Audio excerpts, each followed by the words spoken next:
I'm hard.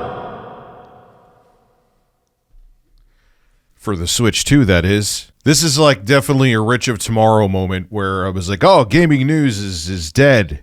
Oh, look, it's not dead because the Switch 2 announcement and reveal was absolutely amazing. I have a lot to say about the Switch 2. I'm not going to go over the whole direct that they had because you could get that in a billion different places.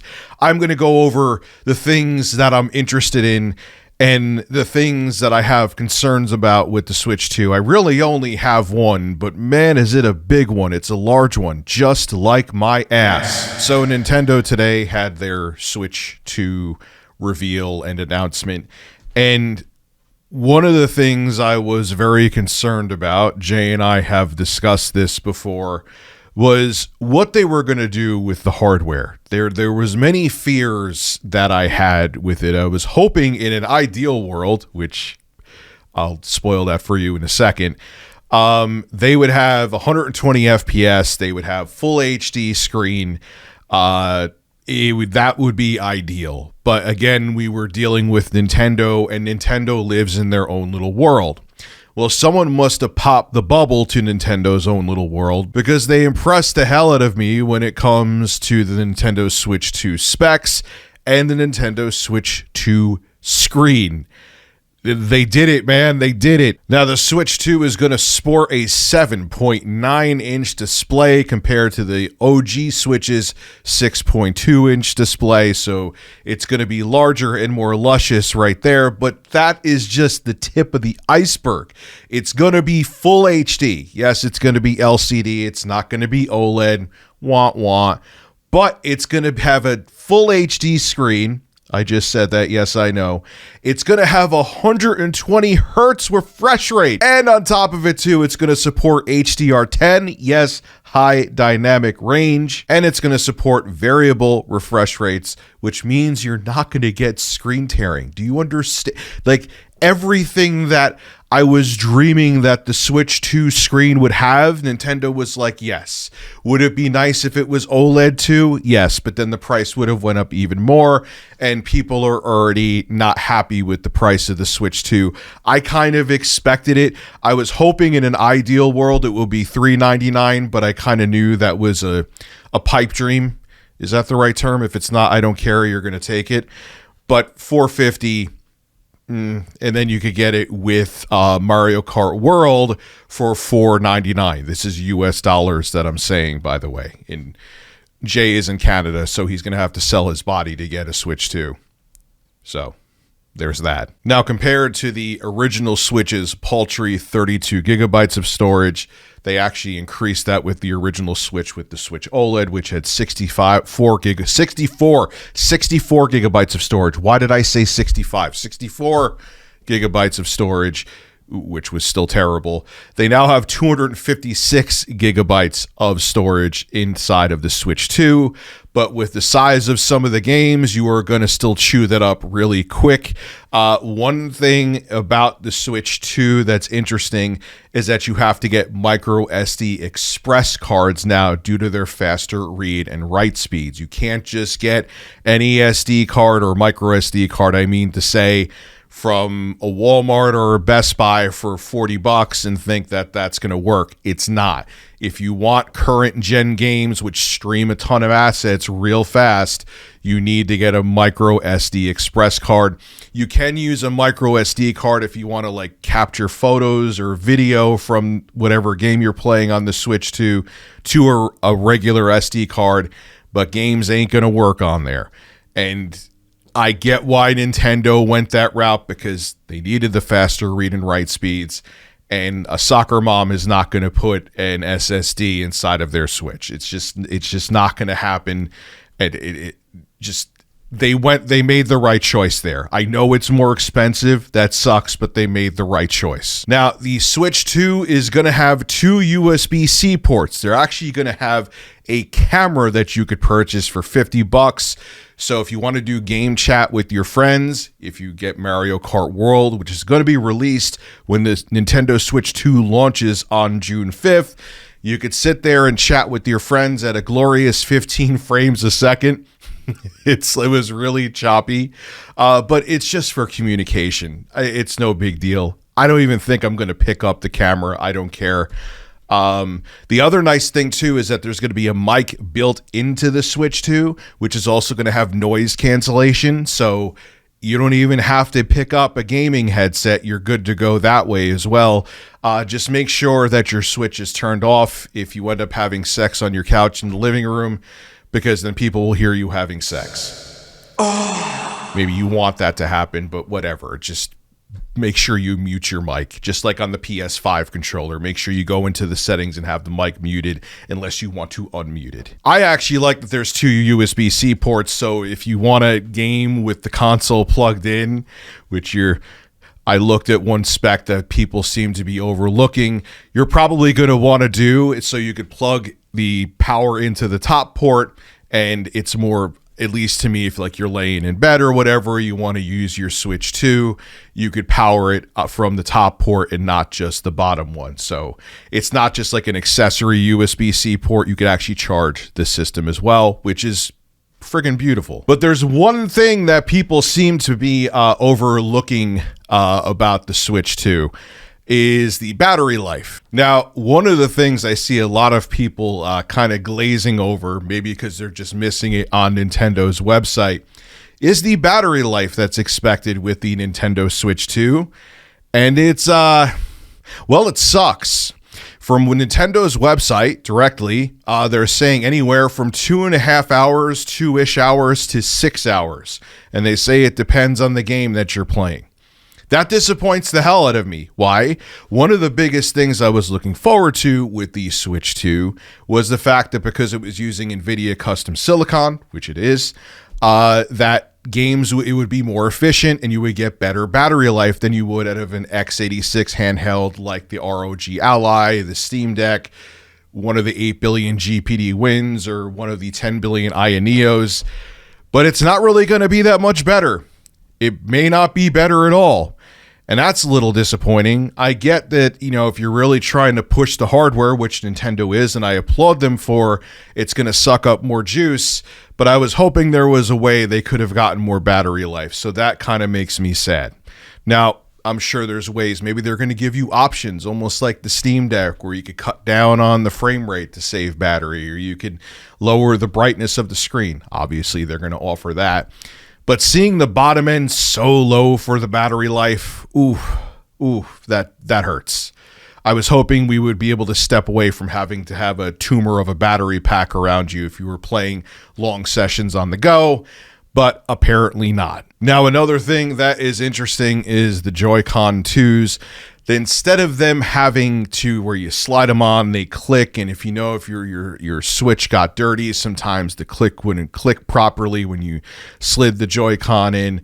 This time, Nintendo is using like electromagnets, and it's pretty interesting. It'll see how well it holds up, that you hit a button and it disconnects. There's an electromagnet, it stops that connection and they separate. So that'll hopefully mitigate wear and tear. We'll see how it works in practice. Hopefully there's no issue with the electronics with that. But that was an interesting upgrade there. They're also going to have a C button on the controller where it gives you game chat, which ties into the webcam that Nintendo is going to sell, or Nintendo Switch 2 camera. So if you want to sit there and chat with your friends while playing Mario Kart, you have a button right on the controller that you could get right into the social features or online features where you play with other friends right on the controller, which is a big deal because Nintendo usually is just like, yeah, just download an app and go piss off. Thank you, Nintendo, for finally getting into the year 2012, or let's say 2014, with your online features. You have been way behind. Now, one of the things that I also saw a lot of gaming websites and news websites kind of missing with the Nintendo Switch specs is when it's in docked mode. Now, one of the things I just see people reporting on is that, when you play in 4K, it's 60 FPS, or it's 4K 60 FPS. And I'm thinking, oh no.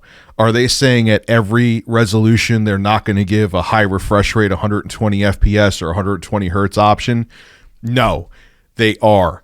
If you output at 1440p, and again, if the game supports it, but if you output at 1440p or 1080p, you will actually get 120 hertz or 120 FPS refresh rate. So if Call of Duty comes to the Nintendo Switch 2, which it probably is, and I'm sure they're not going to be able to render the game natively at 4K. For Christ's sake, the current gen consoles from both Sony and Microsoft can't even render games at native 4K a decent portion of the time. You'll be able to still have that smoother experience, that high refresh rate experience with first-person shooters if they offer the high refresh rate mode. It just won't be in 4K. And 4K 60 is fine if you want to watch Netflix on your Switch 2. Like, you'll be able to do that. If you're expecting a whole bunch of native 4K 60 games on the Switch 2, it's just not going to happen. You can't expect that from the hardware when there's graphics cards and current gen consoles that are home consoles that have a tough time doing that. Also, too, I almost forgot to talk about this. The Joy-Cons for the Switch 2 can also be used as a mouse. They showed some gimmicky stuff with it. There's a game called Drag Drive or Dragon Drive where they're basketball players in wheelchairs, literally, and you could move them with the Joy-Cons. That to me is a gimmick where I see it. They're even saying that you can use the Joy-Cons as a mouse on your lap. I see this being used with like Metroid Prime 4, which was a game that's going to be a cross-gen game for both the Switch and Switch 2. I could see it being ideal for that. I could see it being ideal for Call of Duty and other first-person shooters. That's where I actually see where that will be worthwhile. And hopefully it's as good as Nintendo is making it out to be, and it isn't crappy and just a gimmick for certain games. But you could use the Joy-Cons as a mouse, which, well done, Nintendo. Now, that was the stuff that was interesting to me with the Nintendo Switch 2. If there's something I missed, I'm going over what I like with it. I don't really think I missed too much because this video is going to be really friggin' long. But the list of games that they announced, both launch and in the future, just blew my mind. Nintendo is not playing. They realize they have to come out swinging. And Lord knows they did. Launch games with the Switch are going to be Mario Kart World, which also can be a pack-in game if you spend more money. Nintendo Switch 2 Welcome Tour, Survival Kids, Arcade Archives 2, Ridge Racer, Fast Fusion, Bravely Default Flying Fairy HD Remaster, and Yakuza 0 Director's Cut. Here are also other games that are going to be available on day one when the Switch 2 releases on June 5th, 2025. Hogwarts Legacy, Cyberpunk 2077 Ultimate Edition, Hitman World of Assassination Signature Edition, Deltarune Chapters 3 and 4, Fortnite, Street Fighter 6, Split Fiction, Kinitsugami Path of the Goddess, Puyo Puyo Tetris 2S, yay, and Nobunaga's Ambition Awakening. So there's actually going to be a good list of games day one when the Switch 2 launches that you could pick up instead of it being a paltry launch. Remember there was a time where Nintendo would launch a system like the Nintendo 64 with 2 games, Mario 64 and Pilotwings 64. Much different time. Now, they're also going to have upgrade packs for some games that, like with the PlayStation 5, you're going to have to purchase to get the upgraded visuals and frame rate. Legend of Zelda Breath of the Wild, The Legend of Zelda Tears of the Kingdom, Sid Meier's Civilization 7, and Rune Factory Guardians of Azuma. If you want to get the Switch 2 version of them and you already own the original Switch version, you're going to have to pony up some extra cash for the better fidelity and better visuals and better performance. Yeah, this is Rich from the future here. I was editing the video and I realized I'm an idiot and didn't talk about this, and I was extremely excited. From Software is bringing Elden Ring to the Switch 2. I could play through that 20 more times and never get sick of it. I absolutely love that game. And they're making a Switch 2 exclusive multiplayer game called The Duskbloods. Oh my God. And I almost forgot to talk about it. Anyway, back to the video. Now, last but not least is pricing. The Nintendo Switch 2, the base bundle, no game, $449 US. So $450 in in America dollars. If you want to get it with Mario Kart World Tour, have the game bundled with it, it'll be $50 more expensive. So games are going to be $80 for the Nintendo Switch 2. Nintendo is setting the price down to $80. We already at 70, now they're at 80. And you know the rest of the industry is going to follow that too, right? $80 per game? Really? Really? I'm also not thrilled with, just like I wasn't thrilled with when Sony did it, that they're making you pay extra for the upgraded visuals for the game to run and look better on the Nintendo Switch 2. But whatever, it's another common practice that Sony essentially started. So here we are, we have that as well, and welcome to the generation of $80 games. And if you want better performance on the newer console, you're going to have to pony up money for that too. Isn't gaming fun? And it's a very affordable hobby to have. So in the end, I was very impressed with the hardware. I was very impressed with the game lineup. I'm very impressed with the features of the Switch 2. The screen, even though it's not OLED, they did all the right upgrades to it, and I think they nailed it and they hit it out of the park.